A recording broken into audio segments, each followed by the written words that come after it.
Chers amis, chers paroissiens, bonsoir. La liturgie de ce jeudi 26 mars propose à notre méditation un enseignement de Jésus adressé aux responsables religieux du Temple de Jérusalem. Dans ce passage de l'Évangile selon saint Jean, il est question du témoignage que Jésus rend à son Père par les œuvres qu'il accomplit. Je vous l'accorde, c'est un passage difficile à saisir par la lumière de notre intelligence. Il faut pour cela se laisser éclairer par l'Esprit Saint. Jésus d'ailleurs le dit à mi-mot aux Juifs à qui il s'adresse. Pour comprendre le mystère de l'incarnation et donc le mystère de la personnalité du Christ, il faut laisser la parole de Dieu demeurer en nous. Qu'entend-il par cette expression « laisser la parole de Dieu demeurer en nous » ?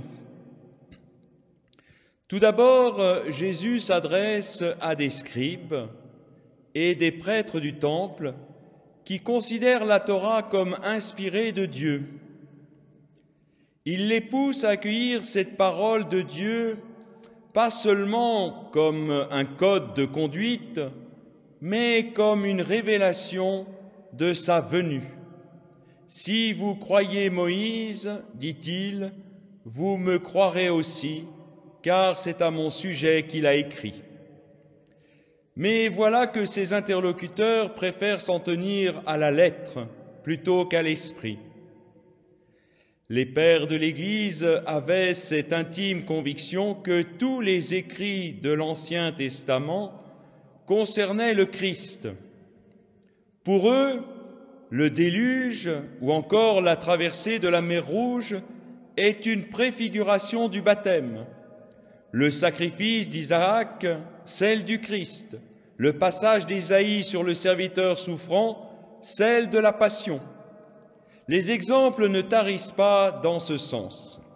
Tenez, rappelez-vous l'échange de Jésus avec les disciples d'Emmaüs dans l'Évangile selon saint Luc. « Esprit sans intelligence, leur dit-il, comme votre cœur est lent à croire tout ce que les prophètes ont dit, ne fallait-il pas que le Christ souffrît pour entrer dans sa gloire ?»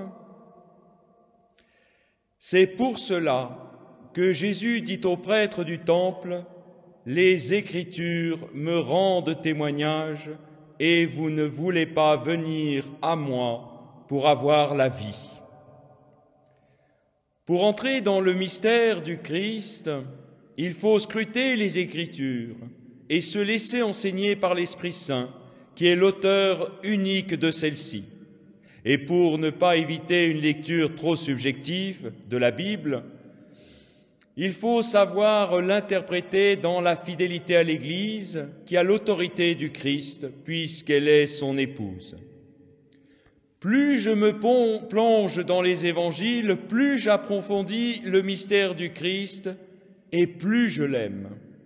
Jésus, dans ce même évangile, selon saint Jean, lorsqu'il s'adressait à Pilate, affirmait qu'il est venu sur terre pour rendre témoignage à la vérité.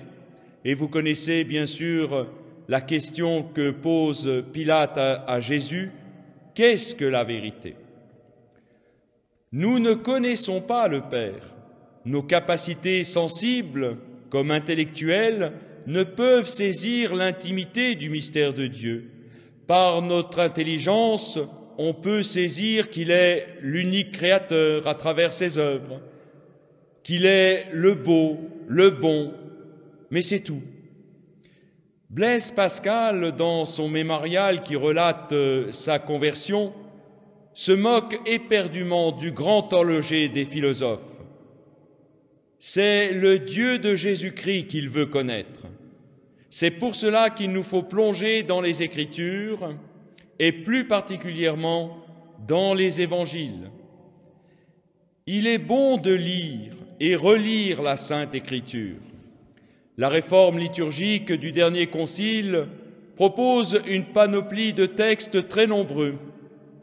Beaucoup de publications proposent un missel quotidien pour une lecture amoureuse de la parole de Dieu.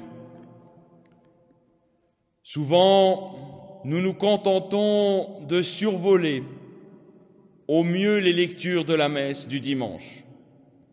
Les pères de l'Église nous encouragent à ruminer la parole de Dieu, à lire et relire l'Évangile pour que cette parole accomplisse son œuvre en nos cœurs. L'auteur de l'Épître aux Hébreux insiste sur la puissance de cette méditation, de cette rumination, de cette mendication de la parole de Dieu. Elle est vivante, écrit-il, la parole de Dieu, énergique et plus coupante qu'une épée à deux tranchants. Elle va jusqu'au point de partage de l'âme et de l'esprit. Elle juge des intentions et des pensées du cœur. Le livre du Deutéronome ne dit pas autre chose. Elle est tout près de toi, cette parole. Elle est dans ta bouche et dans ton cœur. Cette lecture amoureuse de la parole de Dieu, ou comme la nomme la tradition monastique, la Lectio Divina, sans pour autant avoir une valeur sacramentelle, produit des fruits spirituels dans notre âme. Autrement dit, chaque fois que je prends le temps, sous le regard de Dieu, de méditer cette parole, l'Esprit Saint agit en moi et me fait porter de bons fruits. En ce temps de carême, je nous invite à lire cette parole de Dieu, proposée chaque jour par la liturgie de l'Église. C'est l'un des meilleurs moyens, surtout en ce temps d'épreuve où nous sommes privés des sacrements, pour venir à Jésus, pour mieux le connaître et mieux l'aimer. Chers frères et sœurs, je vous porte toutes et tous dans ma prière. Dieu soit loué.